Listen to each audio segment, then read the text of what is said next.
Индискиот сој ги враќа ограничувањата и маските во некои држави. Надлежните во обид да го забават ширењето на делта сојот, за кој се тврди дека е многу позаразен од претходните мутации на SARS-CoV-2, ги врати рестрикциите.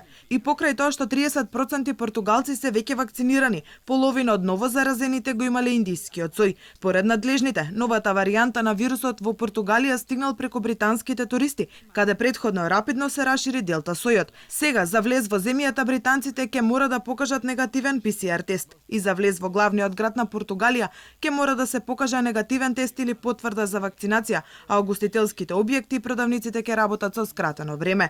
Германија стравува дека летово делта сојот ќе стане доминантен во земјата. Сојот Делта ќе биде доминантен во текот на летото и во прашање се недели, а не месеци. Моментално повеќе од 15% од новите случаи се заразени со коронавирусот во Германија и неговото ширење ќе зависи од тоа колку луѓе ќе бидат вакцинирани, како и од зачестеноста на инфекциите. Носењето заштитни маски на јавни места во затворен простор од денеска повторно е задолжително и во Израел. И таму расте бројот на ново заразени со делта сојот, а половина од израелците се целосно имунизирани. Центарот на Сиднеј и 4 предградија од полнок ќе бидат во еднонеделен строг карантин. Движењето ќе им биде ограничено на 5 милиони жители. Властите во Нов Јужен Велс предходно воведоа задолжително носење маски во затворено, им забранија на жителите да го напуштаат градот и ги ограничија собирите на 5 лица.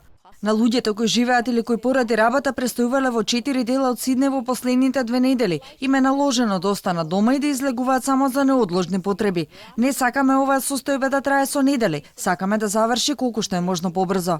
Во меѓувреме, вакцината на Pfizer и BioNTech е многу ефикасна против делта верзијата на COVID-19, соопштуваат представниците на компаниите.